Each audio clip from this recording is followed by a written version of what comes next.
So I want to move right into our presentation, which I'm very excited about. We have been trying to do this since the beginning of the pandemic. And in fact, Julianne and I went early in the pandemic to photograph the exterior of the Thomas Center, which was closed for some time to the public. But during that period, a new person came to town, Bonnie Lykes, who is going to talk today about the present and what is happening at the Thomas Center.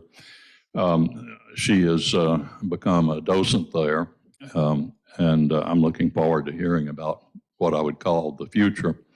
I've done a little research. Well, I have a long history with the Thomas Center Associates. When Lucille Maloney, the wife of the dean who hired me, the law dean, asked me to become involved, I really had no choice. And I co-drafted the Articles of Incorporation for the Thomas Center Associates, and then I did the necessary paperwork to get them their 501c3 tax exemption, which is probably the most important thing I ever did for the Thomas Center Associates. In any event, I wanted to say that the histories of the University of Florida and the Thomas Center are inextricable. The common thread linking them is William Reuben Thomas.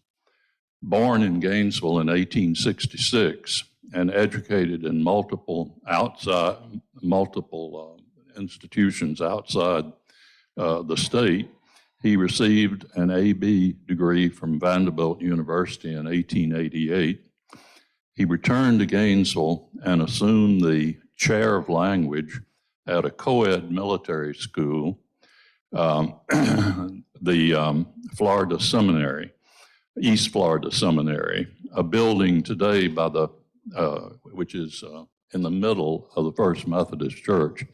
And if you stand in the street and look, you can see a brick structure with two colors of brick.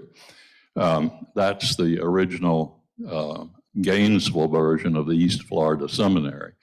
It was actually begun in Ocala before the Civil War, closed during the war, and then when it reopened in Gainesville. It was here that he held the rank of major and forever after was known as Major Thomas. Well, Major Thomas was elected mayor in 1901 when he was 35 years old, a post he held until 1907 when he chose not to rerun. The single most important event in Gainesville's history, its selection as the location of the University of Florida, occurred while Major Thomas was mayor and largely resulted from his efforts. On June the 5th, 1905, the Buckman Act, named for a state senator, consolidated 8 state-supported institutions of higher learning, including the East Florida Seminary of Gainesville, and these were all merged into 3 universities under the direction of a board of control, later renamed the Board of Regents. And those 3 institutions were the University of Florida in Gainesville for men, Florida State College for women in Tallahassee, now FSU for women, and Florida A&M for black students. Well, this is still the structure under which we operate. It's had a lot of permutations along the way, but the basic system created by the Buckman Act in 1905 is still the structure that we're using today, even though many more universities have been added. Well, Major Thomas led the Gainesville delegation in Tallahassee to try to get the university located here. And winning the competition resulted from the city's promise of free water forever, and I think they revoked that years ago. The proceeds from the sale of the East Florida Seminary buildings would come to the university, and Major Thomas pledged to donate his own land as a building site for the university. So you see immediately how important he was. Well, on the of the first two buildings on campus, one is named for Major Thomas, the other for Senator Buckman. Both were dedicated on the same day, September the 27th, 1906, although neither was fully complete at the time. And as a sidebar, when I first came to the university in 1962, I often passed a sign outside Buckman Hall indicating it was a National Historic Landmark. And I was suitably impressed. But 14 years later, when I began to teach historic preservation law and how to look up such listings, I learned this marker was a lie. I shared this with our central administration, and the marker disappeared. In 1906, another structure broke ground in northeast Gainesville, what would become Sun-Kissed Villa and later the Hotel Thomas. And our speaker will be talking about the Sun-Kissed Villa, later life, and the foundation, the function of the services there today.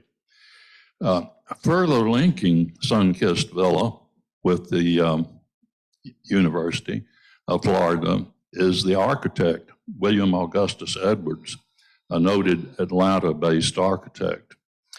And in doing my research, I see that Wikipedia and other sources state that very confidently that the structure was designed by Edwards and built starting in 1910 in the classical revival style. Well, I always warned my law students about relying on Wikipedia or non-primary sources, and this is a good example because the building actually, the land was cleared in 1906, and the original owner of the property and the builder, Mr. Chase, died in 1909, and only the walls and the roof were on at that particular period. So it's unclear to me who the original architect was. It may have been Edwards, and it likely was because, of course, he had already done the first two buildings on the campus, which were dedicated in 1906. But I think there's some question there. In any event, Edwards was certainly the architect that Thomas worked with to complete it. Wikipedia also refers to it as classical revival style. I think it's Mediterranean revival. So again, beware of Wikipedia. It's a great starting point, but not necessarily a good ending point. Major Thomas bought the property, again, partially completed from the estate of Mr. Chase. They had been business partners. And the family finally moved in on February the 9th, 1910. Edwards was a very important architect for Gainesville and UF because he not only was the architect for those first two buildings, but he became the official architect for that board of control. So he was in charge of all buildings on all campuses, and that was, again, for the first 20 years, all done in the collegiate Gothic style. And that style was continued for another 20 years by his successor. That's why the original campus has such a unity in that collegiate Gothic style.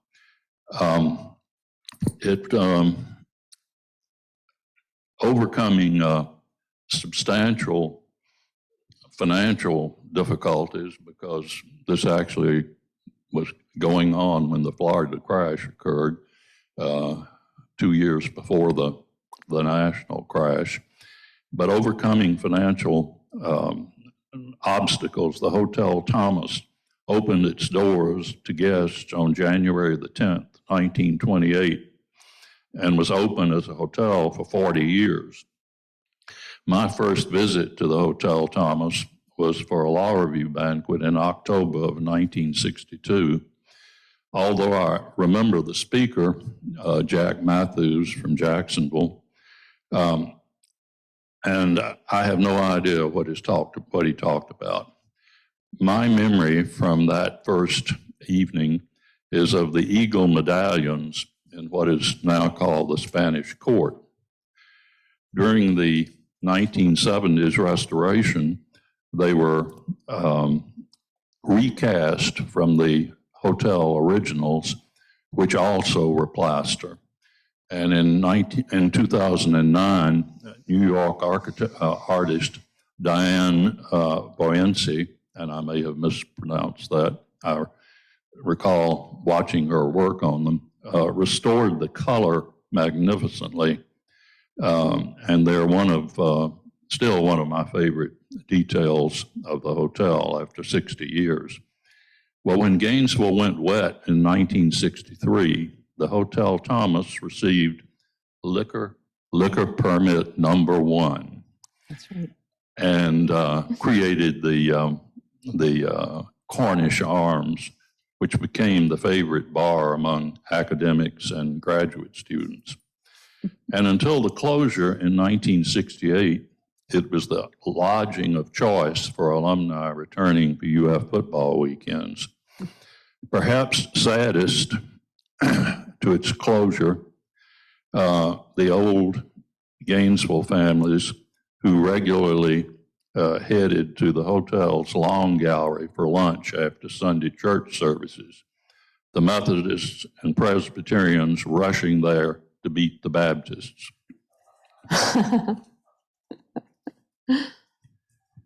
With that, let me introduce Bonnie. Bonnie is from a very extended Florida family in Tampa. And I asked one of her cousins to fill me in on the relationships, and she confused me further. And so Bonnie can explain that. But Bonnie Lykes completed her master's in fine arts degree in 2021 at Sarah Lawrence College in Bronxville, New York. Her short stories have been published in literary outlets such as the New Orleans Review, the Penman Review, Blue Stem Magazine, the Coachella Journal, and Jonah Magazine. She hosted and produced the radio program Writer's Voice on WIOX in Roxbury, New York, and What's Happening in New Haven, a Connecticut arts program with WPKN from 2016 to 2021. Beyond creative and radio for the arts, she helped found the Reservoir Food Pantry, a nonprofit food assistance organization in the Catskill Mountains of New York. To continue food health advocacy, she and her husband, Sean, who is here with us today, are currently co-producing a podcast for Alachua County highlighting the art of homesteading and local farmers market producers. With a long family line rooted in the state of Florida, she is delighted to be living in Gainesville, and she currently is docent for the Historic Thomas Center. Will be welcoming fourth grade students to the center in 2023 for tours. So now tell us more about what you're going to be doing for those fourth grade students, Bonnie. Oh, thank you so much, Roy. Thank you. Thank you very much for all the detailed information, much of which is not included in my talk. And I really appreciate learning more from you. So, hello. It is my great pleasure to speak to you about the Historic Thomas Center this morning. And I'll wait for the screen. Thank you. Thank you, Julianne. Fantastic. Excellent. And we want to go full screen there. Excellent. Thank you so much. But I speak to you about the Historic Thomas Center today from the vantage point as a relatively new Gainesville resident, and even more recently, a new docent at the center. And special thanks to the Thomas Center Associates for allowing me to take on that role. But on my very first visit back a couple of years ago to attend a vivacious creative writing event, one of the many community events hosted there, I found the property and all the creative expression it encouraged, such as the gallery exhibits, the diverse calendar of events, quite magnetic. And along with the overall beauty of the grounds, I felt instantly attached. So I had to find out, what is it about the Thomas Center that attracts all this wonderful energy? By and by, I came to inform myself that this is truly a unique place. So back in 1910, and I'll be repeating some of what Roy Hunt has already related, but back in 1910, a good 15 years before the expansive hotel renovation, the very first resident, Major William Reuben Thomas, with his family, seemed to imbue the property with proactive vision, along with many passionate individuals to follow over the years, of course. Moreover, the center's various incarnations all possess a progression forward for the local community, just as Major Thomas likely would have encouraged himself in the early 1900s. So the people who love this place generate a love of community and an intention to adapt and rise up to meet the town of Gainesville. And this is what I hope to express to you in part today. I'm excited to take you on a virtual tour of the Cultural Affairs Wing this morning, but I need to warn you beforehand that I will be bouncing to and from timelines, but I'll let you know when I'm doing that and state which one I'm referring to. So before we dive in, here is a quick flyover of the span we'll be looking at.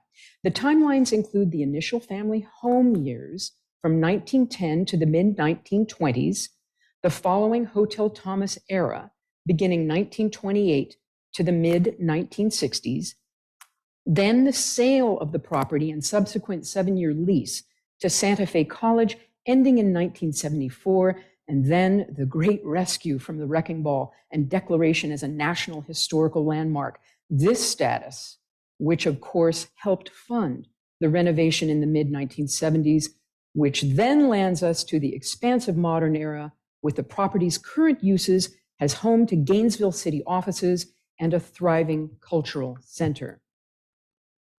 So here is a very early photo of the family home, now the Cultural Affairs Wing. So this remarkable place did indeed have its beginnings as residence to Major William Reuben Thomas, his wife Catherine, and their 5 children. Construction did begin in 1906, and Major Thomas purchased the partially finished house, as Roy explained, in 1909 when his banking colleague, the original owner, passed away before it was finished. Named the Sun-Kissed Villa, the building was completed in 1910, and the Thomas family moved in. On that very day, quite auspiciously, their youngest child and only daughter, Margaret, was born in an upstairs room. And you'll hear more about her and her brother, John Henry, as we go along. The property spanned 6.2 acres. The house covered 15,000 square feet, and an outdoor atrium was the central interior. There were 21 rooms, 7 baths, and 12 fireplaces. Decorative elements of the family home were indeed kept intact with the 1928 hotel renovation, and many are still visible today. So today we have 2 wings to the center, what was the family home and the later built hotel guest room wing, later renovated as the current incarnation of city offices, as was the family home, also renovated as the current cultural center, respectfully giving us now the 2 wings, buildings A and B, A being cultural affairs and B being city offices.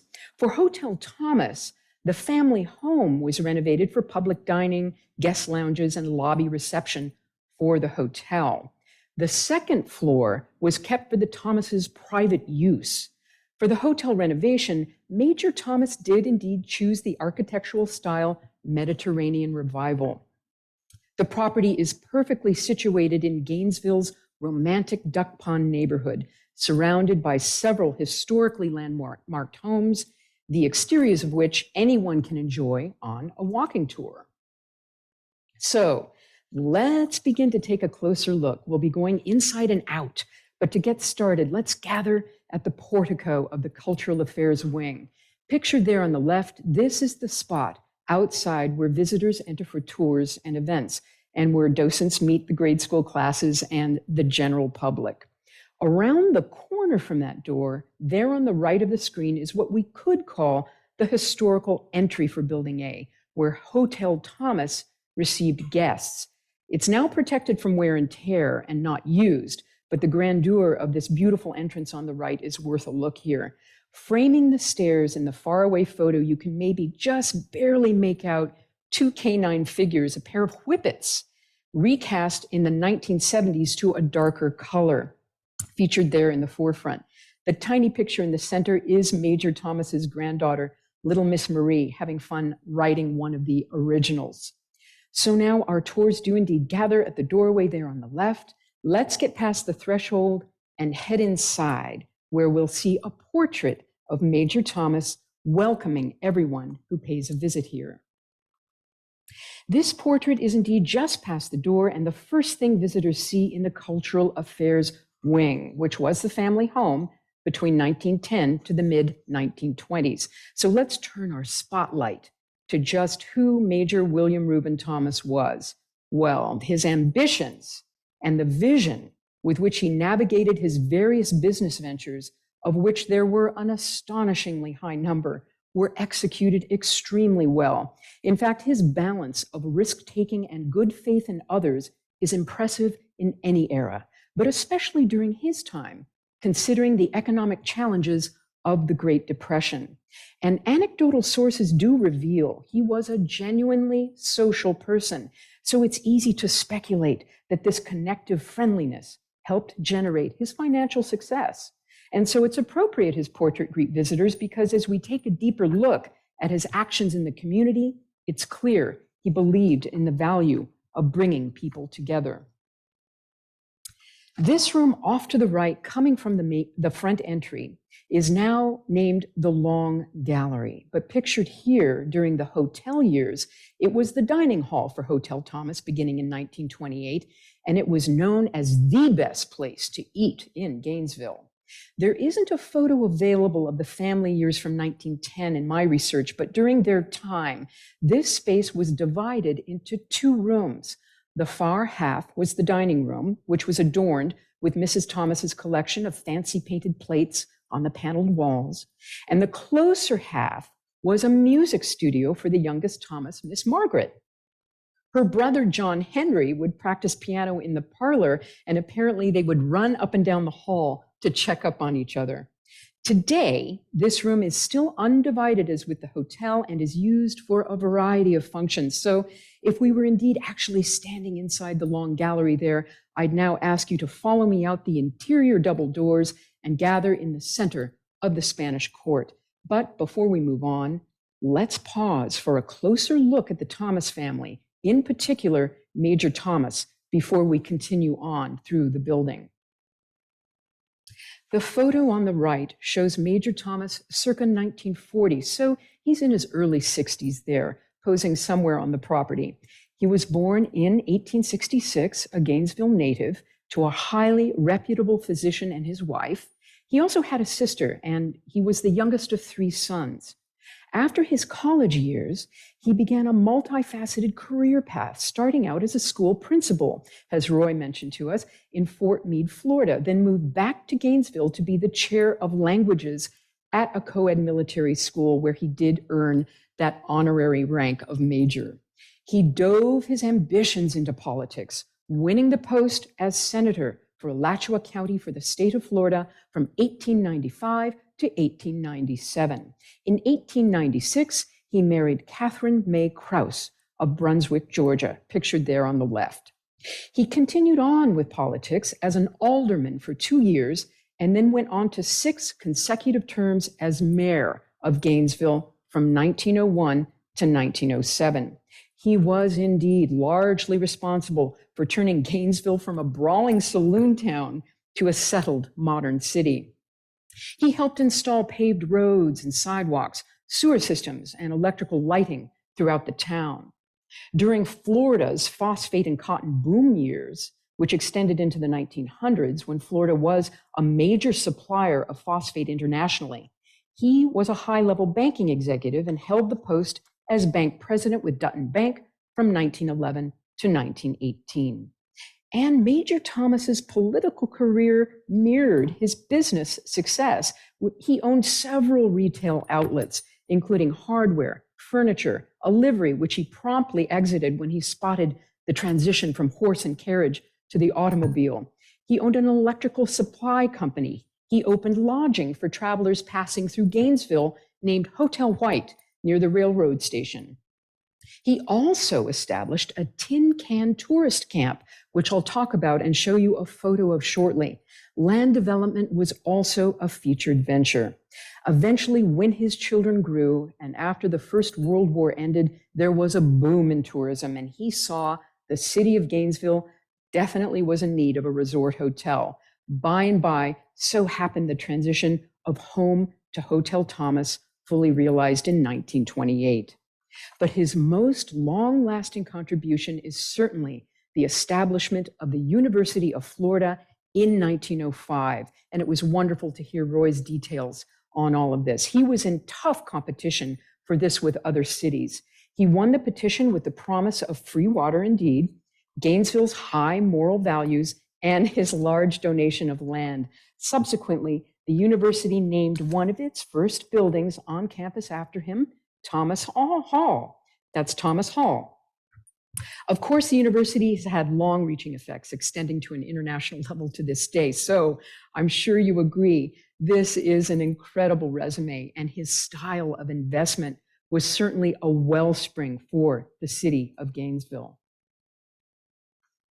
Before Hotel Thomas was born, as a land use venture, Major Thomas also founded Gainesville's Tin Can Tourist Camp after World War I. He made the camp completely free for these campers who often traveled with canned food in their car trunks because it was cheap and resisted spoiling. But to highlight the rustic hardship of this style of tourism, I'd like to share with you a detailed overview on Florida Tin Can tourist history, just what this phenomenon was like. And while what I'm about to read may strike you as a non sequitur, you'll find it not only relates to Florida history, but will illuminate William Thomas's social inclusiveness and visionary investment strategies. So as I read, consider his forward wisdom in investing in the tin can tourist population. Here's what these folks were like. Quote, in the early 1900s, auto camping was in its infancy. Travelers' outfits were no more than an old model car, a tent, a few cooking utensils, and some blankets. Many had for shelter merely a strip of canvas stretched between the car to a couple of stakes in the ground.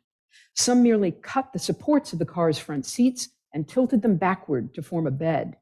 And a box bolted on the running board of the car to hold supplies completed their equipment. There were no public camping grounds nor parks maintained for these campers. They would stop on a private property, village common, a school or churchyard along the roadside, or even a cemetery, anywhere that water was obtainable with room to park and camp. Many of these early campers were not too particular of their personal habits. Some left their campsites littered, some left the campfires burning, some used fences of their hosts for their firewood, and too many purloined farmers' chickens, potatoes, or fruit when they left. The whole movement was soon looked upon as a band of gypsies, unwanted, undesirable, and something to keep out of neighborhoods. It soon became difficult for any camper, no matter how honest or careful, to get permission to camp near other habitation. At this time, the roads were usually as crude as the equipment. This caused them to travel in groups, helping each other through mud and sand. As the number of campers grew larger, the camping conditions worsened, end quote. So William Thomas's hope was to have them spend time in Gainesville to hopefully inspire a permanent move to the city. And I find this especially interesting because, once again, Thomas was steady on the pulse of a social trend and really a very intimidating phenomenon, and responded in a positive, forward-thinking way. In my opinion, it's a luminous piece of state history and one that we can look back on with fascination.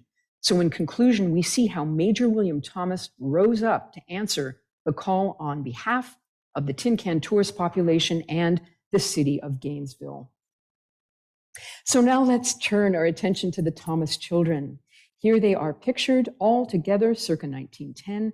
Going clockwise from 12 o'clock, we have the Major's namesake, William Reuben, then Clarence, then little John Henry, Miss Margaret in her chair, and then Philip in his bow tie. And visiting school children on tours often take note of John Henry's clothing in this photo. In those days, longer hair and long tunics on little boys was very common, of course. And now looking at the house there in the top left photo, we see extending porches encircling a good section of the top floor. These porches have long been removed and are a distinct feature of the family home years because they were meant for the Thomas children. In those days, it was believed that children were healthier if they slept outside year-round, and that's exactly what the Thomas children did. The boys had their sleeping porch, and Margaret had hers. And of course, for major storms, they were all likely brought inside.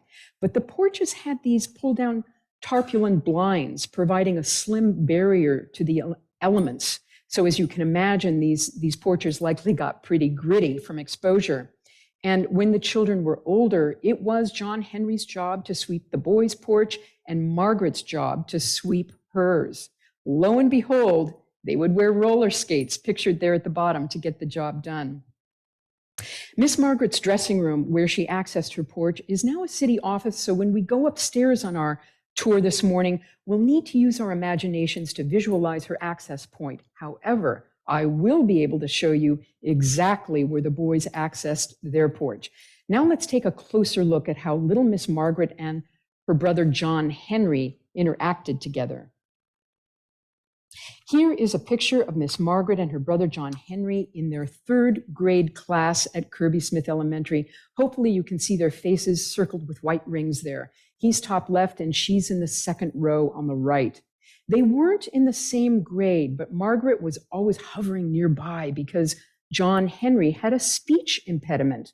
They called it tongue-tied in those days, but she understood him perfectly and would interpret his speech for him. This made their bond very strong. Years later, he did overcome this and grew up to be a physician. And it's plain to see in a slide I'll show you a bit later that as young adults, they were always the best of friends. It was after the children grew, Gainesville boom fever was in full swing, and Major Thomas also went full swing ahead to promote the concept of a resort hotel and donated the family home toward that goal in the mid-1920s. And while he did not seek public office again, he remained very active in community affairs. He launched an action program to get the house transformed into a large-scale resort with the rest of the property, of course. So after a successful bond sale with Gainesville citizens using his own assets as collateral, the renovation was launched. He published a heartfelt thank you to the people of Gainesville in the Gainesville Daily Sun. So a brand new 3-story wing of guest rooms was constructed and a promotion was designed to attract hotel guests. In the lower right corner there, we see a little slice of a guest room for the brochure. The rooms had no air conditioning, in those days, but each room did have its own bathroom, which was luxurious and unusual for most hotels in that day. Hotel Thomas enjoyed a reputation as a hotspot for many high social occasions, as well as more casual community functions. There also used to be an officers' club in the hotel basement, which was also frequented by university students, particularly in the 1940s. So you can imagine all the goings-on that would happen at the hotel, which I'll tell you more about as we head into the Spanish Court area. So aiming our eyes now to the black and white picture there on the far left, we'll see how what we now call the Spanish Court really went through a remarkable transition. As the Thomas home there on the left we see the early expression of a sunken garden in what was the atrium. A later photo is not available, so we have to use our imaginations a little here because it appears it was not a mature garden as yet. But imagine the atrium filled with ferns and Mrs. Thomas's beloved rose bushes, a poinsettia plant that stretched all the way to a screened ceiling, and during storms, the rain would fall right down to the atrium floor. Major Thomas's daughter, Margaret, also recalled, quote, "There were definitely some banana trees in there too." And the dark mass in the foreground is not a bush or shrub. That's actually a fountain. The atrium had 3 covered porches. You can see part of a staircase there, and winding paths led to the unique-looking pyramid-shaped fountain where the children would get washed up after playing outside to then head upstairs for baths. They loved this atrium and had many fond memories of playing there. So now moving to the center here, we see 1928 Hotel Thomas time. With the hotel renovation, a dome-shaped glass roof was installed with tarpaulins that regulated incoming light. The floor was poured and raised, and essentially it became an enclosed space, no longer exposed. The hotel hosted many social functions in the Spanish court, everything from dinners to fancy ball dances. Pictured there on the top center left, we see the court set up with tables, ladies playing bridge. The card game was all the rage in the 1930s. And Hotel Thomas would also host inexpensive, even sometimes free, lunches for Gainesville residents to come mix with Northern hotel guests, another socially inclusive concept of Major Thomas's. In an interview, Margaret has related, quote, "Father did not hold the lunches to make money. That wasn't the point." There on the center bottom, there's Margaret O'Maria Thomas becoming Mrs. Samuel Hawkins as bride for her wedding. In a few moments, I'll show you an image where we'll see her beautiful veil, which she generously donated to the center. And her wedding was a major hotel event. She'd fallen in love with a hotel guest from up north, Mr. Samuel Hawkins, an attorney. The wedding took place in 1935, there in the Spanish court, and in going over my docent materials, there were signs of a previous docent's interview with Margaret before she passed away in 2002. And written in faded pencil in the margin of my book, she'd apparently shared a story that the ceremony was about to start, and Sam, her groom, had lost his tie. So they borrowed one from a hotel waiter. And you can see the hotel wait staff there in the center right photo.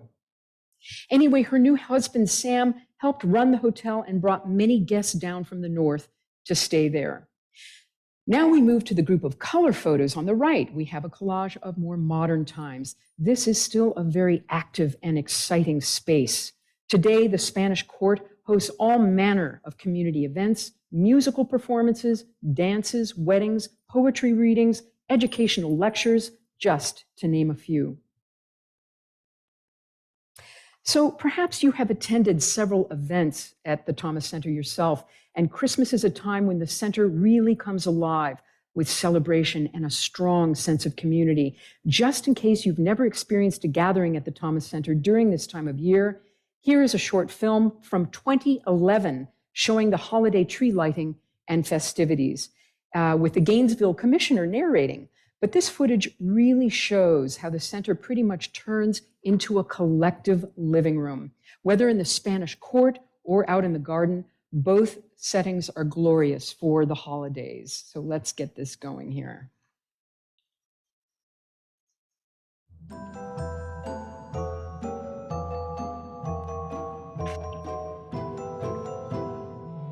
Well, happy holidays from the Thomas Center here on the first Saturday of December. The traditional lighting of the city tree in the Thomas Center, and at the same time, of course, taking advantage of the beautiful decorations by the Thomas Center associates at the Thomas Center. And of course, as you can see behind me, we have Santa visiting, taking wishes for kids, pictures. Wonderful job. Santa Dennis does this every year for us as a volunteer activity. And you might just hear clip-clop going by. 2 wagons drawn by horses that each year the Death Pond Neighborhood Association sponsors. And so it's a really wonderful combination of music, lights, activities, Santa, and a little bit of music. Everybody coming out and celebrating this terrific time of year. And this event is a terrific example of the neighborhood coming together and organizing this event, community-wide folks coming and enjoying that and partaking in that, and of course the city being a part of that. So it's a really great combination of all those three. 5, 4, 3, 2, 1.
Hi, this is Commissioner Randy Wells wishing all of our citizens and employees a very happy holidays and Merry Christmas. Happy New Year.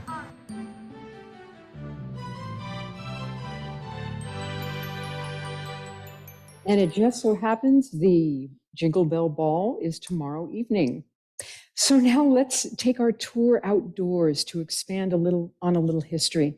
Jumping back to the Hotel Thomas era, there on the left, we see a little girl's dance recital sometime around 1932. And whether hotel or cultural center, the property has engaged children to discover their own history through tours and education through the arts. On the right, jumping to a more modern decade, we see the Outdoors Children's Theater constructed in 1986, a repurposing of a neglected storm retention area, another space that underwent a remarkable transformation to a usable, beautiful community asset. Built-in benches were designed locally, and the space was made into a small-scale amphitheater. The official title is the Grace and Sydney Knight Children's Theater and was dedicated as a golden wedding anniversary gift to the community. The very first production presented on the stage was Romeo and Juliet. The outdoor garden area is lush with beauty and history. The photos here do no justice. Of course, much more wonderful to visit in person. On the far right, we see the fountain erected for Hotel Thomas, framed by a circular plaza with live oak and magnolia trees. In the center image, the Turtle Court, situated between buildings A and B. Many lavish events have taken place in this space since and during the Hotel Thomas days, such as the grand engagement party Miss Margaret threw for her dear friend in the 1930s. And there on the right, the Faber Memorial Pergola, designed for quiet reveries and curved benches, giving a vantage point to the entire garden. This was designed in memory of the landscaper Thomas Faber. The garden's reclamation was an ongoing community effort with the Thomas Center Associates and the City of Gainesville, along with other civic groups. The gardens were awarded a Meritorious Achievement Award by the Florida Trust for Historic Preservation in 1989, and the care and beauty of this outstanding aspect of the Thomas Center has cited national attention. Since we've landed outside, let's take a peek now, jumping back in time to the Thomas home era, 1924 to be exact, at a different section the 6.2 acreage property spanned. Here is something of an architectural miracle. In 1924, there was indeed a barn located on the north end of the property, which housed the dairy cows that serviced Major Thomas's smaller hospitality venture, Hotel White. In 1924, he sold this particular parcel on the Thomas home property to a developer who literally split the barn into two beautiful homes. After a lot of stucco and other materials, they became the residences to two leading Gainesville families, the Farr Adkins family and the Pepper family. Before the splitting, you can see a little garret there on top of the barn. The Thomas children loved to hide away in there. There's also a glimpse of a white cottage on the right there, which began as an exercise room for the children, but in later years, it was furnished for esteemed hotel guests who required a little extra privacy, such as the writer Robert Frost. Helen Keller was also a guest at Hotel Thomas. So heading back into the Cultural Affairs building's interior, we're going to look at a room now that simultaneously holds our three timelines.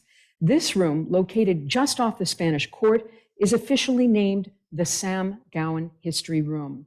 Sam Gowan was the driving force behind the historic Gainesville Committee, who helped establish the Thomas Center as a nationally known landmark and ultimately saved it from being torn down in the mid-1970s.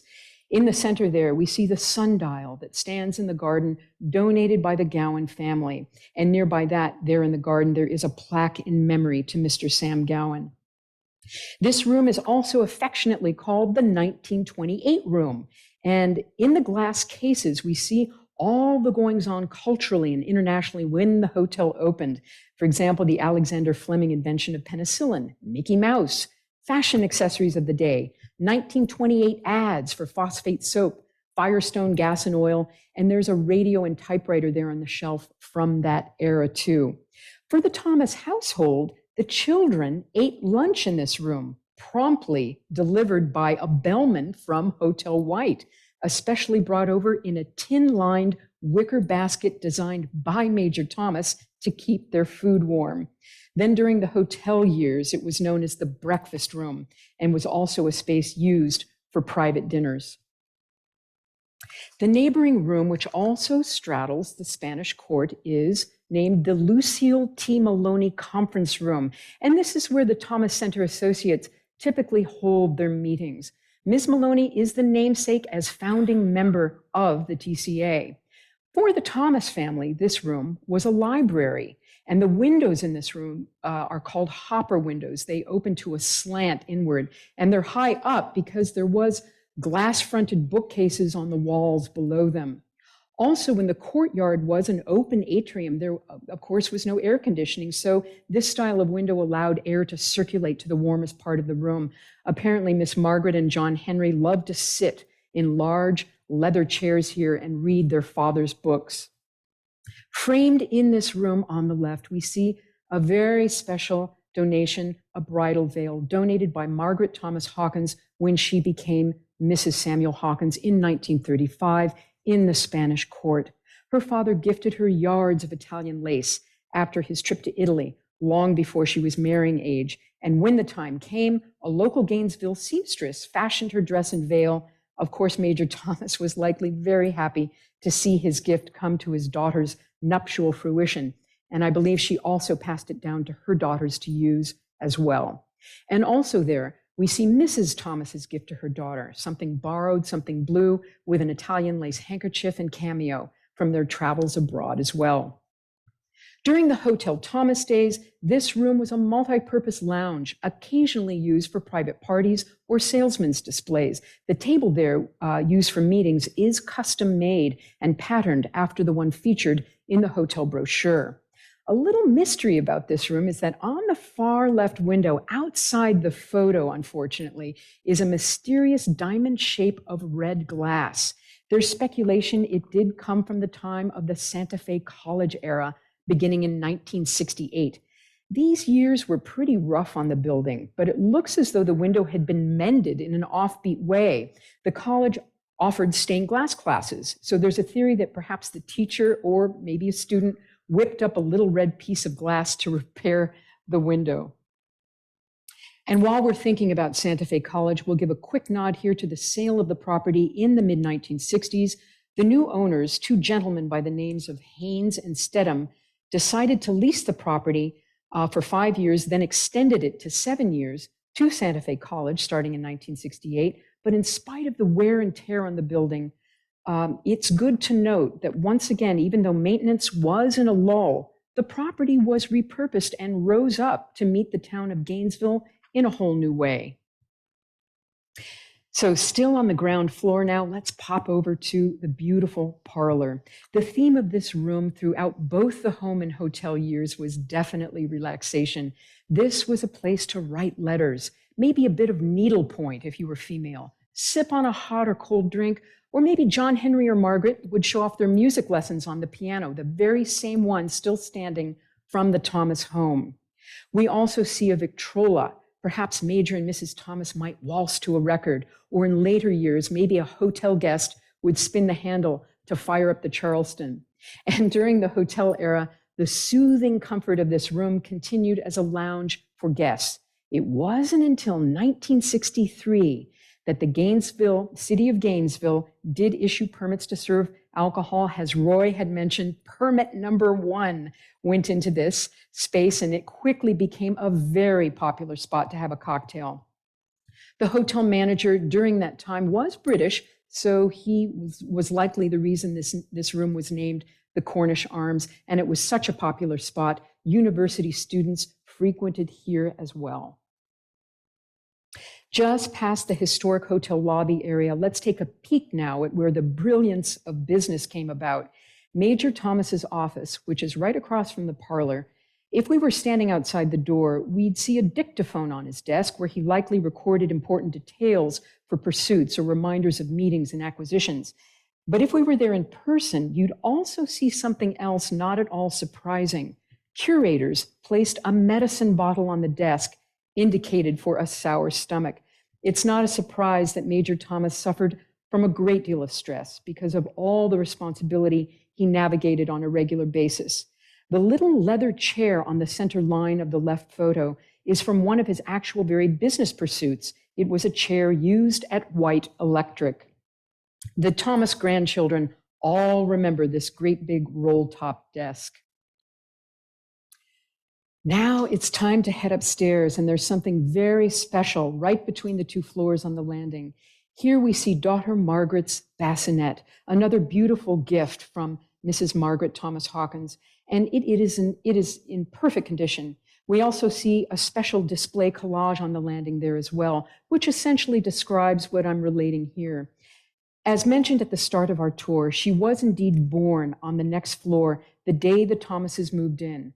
I can only imagine the stress and concern that went on until they knew mother and daughter were stable, but at least Mrs. Thomas had been through it 4 times before. So this beautiful bassinet sits very close to where Margaret's mother gave birth to her on our next floor, the 2nd floor. And now we land there, 2nd floor, overlooking the Spanish Court and what was the outdoor atrium in the family home. The Thomas children loved to skate around this looping breezeway here. In the photo on the right, we see Miss Margaret and her brother John Henry as young adults, likely close to when the hotel renovation occurred, ever the best of pals. And the sleeping porches featured in the photo on the bottom there were removed when the home transitioned to Hotel Thomas. This floor, which now houses Gainesville City staff offices, was where the children's dressing rooms were and the entrances to their sleeping porches. And it was also where their parents' separate bedrooms were, one of which we'll see next. What's interesting to note on this floor is that all the rooms, bathrooms, closets were connected interiorly. So the family didn't actually have to use this breezeway here, but apparently the children preferred using the exterior walkway, no matter the temperature, from the outdoor atrium. During the hotel era, this floor was still in private use for the Thomases. Besides bedrooms and dressing rooms, there were sitting lounges with fireplaces, spaces of that nature, and also a special guest room for visiting relatives and friends. As we move down the breezeway, we arrive at Major Thomas's private bedroom. On the right photo of the collage, you'll see what looks to be an open bathroom door, but it's actually what the French call a trompe-l'oeil, something to trick the eye. When you're standing in front of this room, you can tell the bathroom is actually a painting on the wall there, and the artist even painted a hanging towel on the handle to add to the realism. But it's important the bathroom be represented. There is a story that goes along with it, you see. One day, a doctor visited the home to remove Miss Margaret's tonsils right in that bathroom. John Henry was supposed to follow with his tonsillectomy after Margaret's, ladies being first, the chosen order apparently. When little John Henry heard her subsequent screams, he took off like a rocket, ran away, not to be found for a lengthy long time. Finally, they did find John Henry.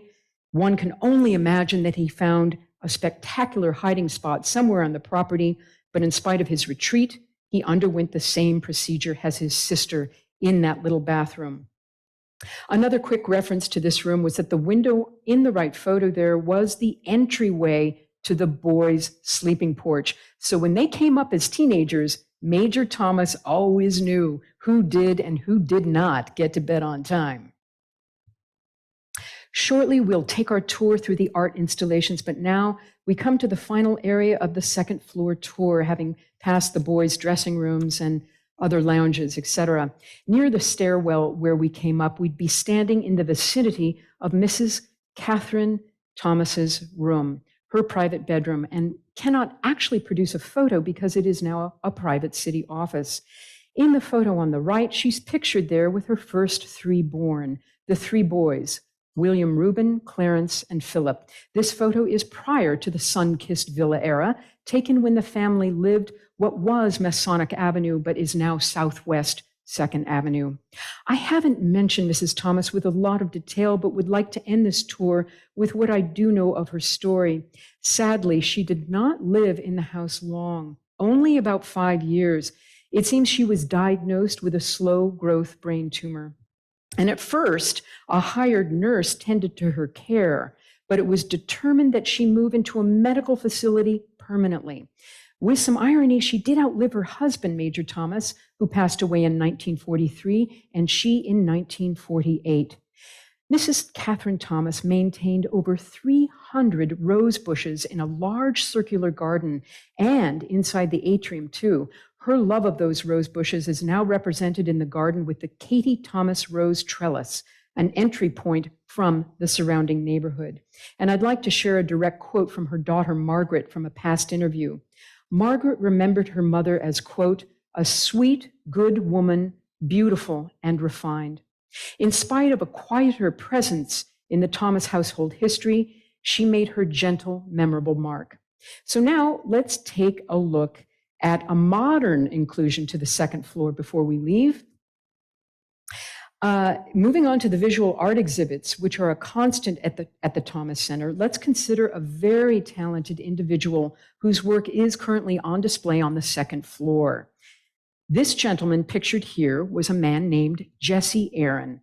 He was a multi-talented person, a renowned cook at the hotel in the 1930s, very well known for his fantastic pies, breads, and cakes. But when he was in his early 80s, his wife desperately needed cataract surgery, and one day Jesse Aaron had a divine calling. He heard the voice of God telling him to begin wood sculpting as an art. His work became extremely well known, and it's featured in world-class museums, such as the Smithsonian Institute to this day. You can see his unique and amazing work. It bears mentioning again that his sculptures are on display throughout the second floor of the center. Now a further look at the art installations. Let's peek at the downstairs gallery. This space is at the far end of the Spanish court, and although it was kitchen for both home and hotel, it is a dedicated art space and shows no remnants of those historical eras.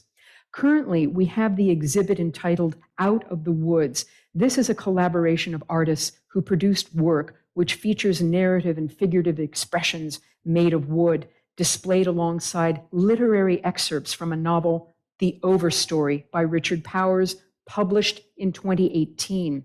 The storyline tells of 9 Americans whose unique experiences with trees bring them together to address the destruction of the forests. So the exhibit is a collection of work by artists who connect to nature through the intimate experience of working with wood.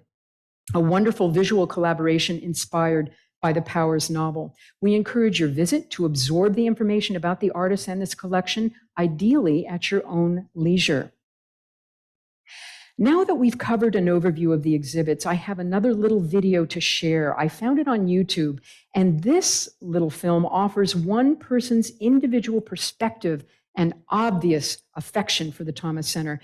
And it also offers really a nice summative flyover of our virtual visit today.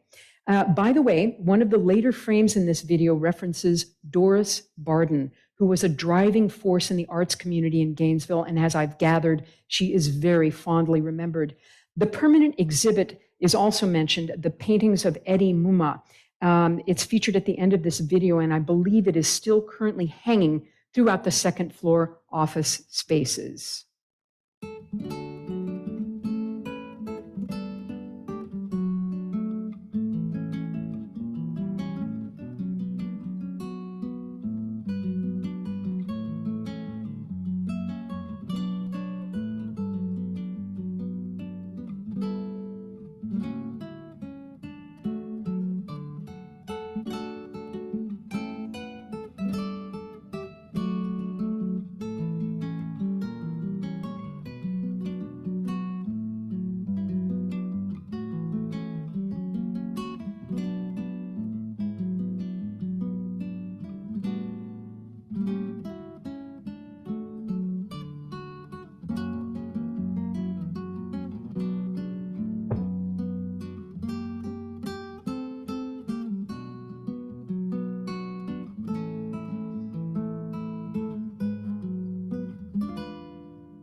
So before we wrap up, I'd like to give a quick nod to the importance of our historical buildings.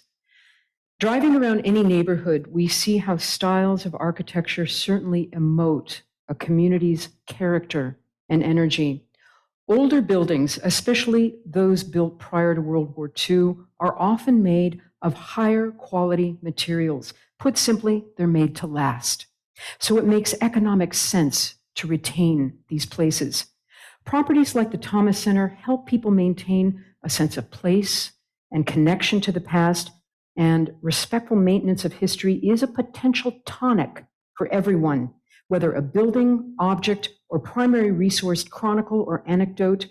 These landmarks and their artifacts represent the successes and failures of human beings and their communities.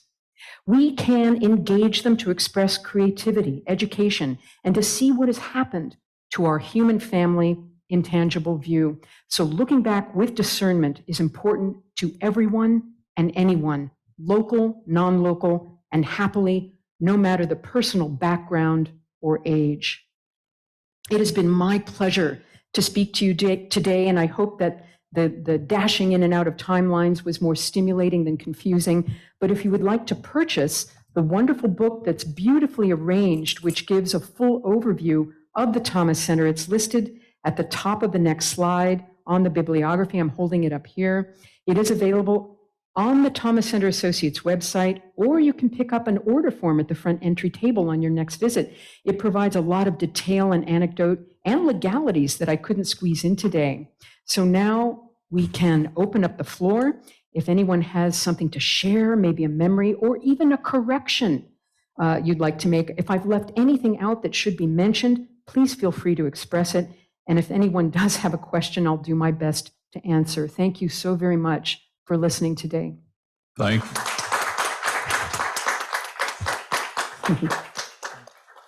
thank you, Bonnie. And are there questions or observations? Oh, yes, ma'am.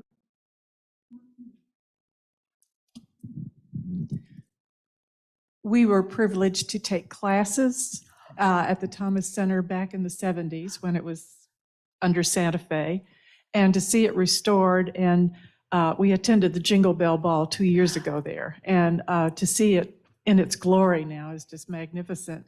You've done a wonderful job, Bonnie, of collating this information, and it was such an interesting presentation. Thank you so much. Well, thank you so much for that feedback. And it's always delightful to hear somebody with their own affection and memories for the Thomas Center. I feel that the property is quite literally imbued with all those good, positive memories and thoughts. Thank you very much. And there's a chat question here. Oh, yes. We have a chat question. One person is asking, can one get on a monthly email list to know what activities are going on? I would say a big thumbs up to that.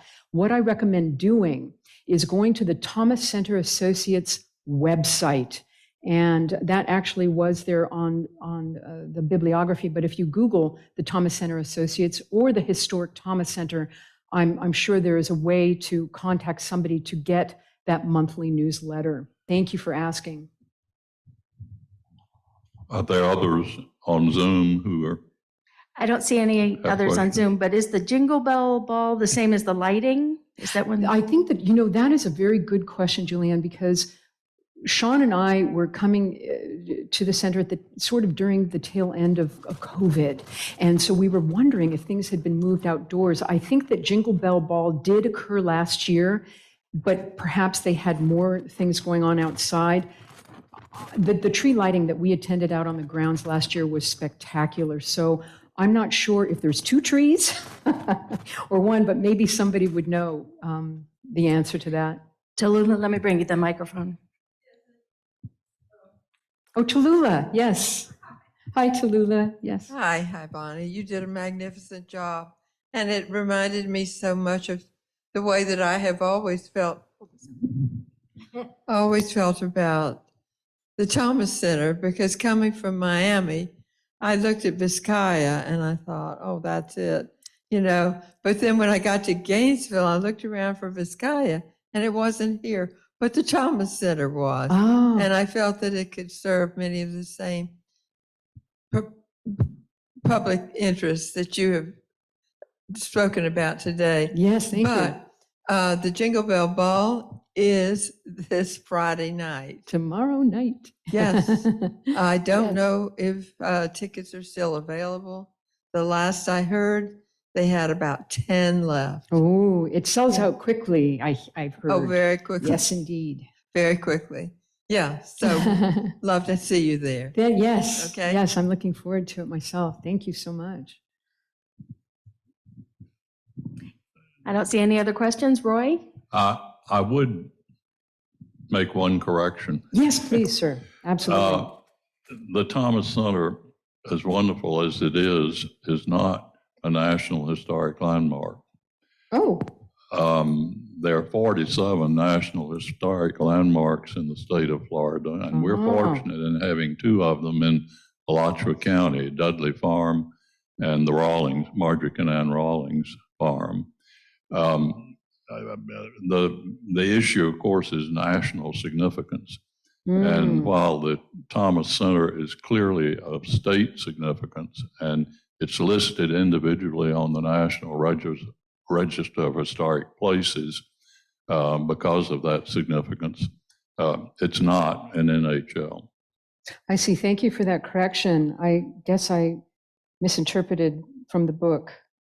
It's possible that I threw in that word mistakenly. National Register of Historic Places is, again, That's at a level of state significance. Understood. Thank you. Duly noted. Thank you so much for being here. Again, it's a long time coming, but it was worth it. And if there's anyone here who has not visited the Thomas Center, I urge you to do so. I go there often. Thank you, and I guess that's it. Thank you. Have a beautiful day and happy December, everybody. Thanks.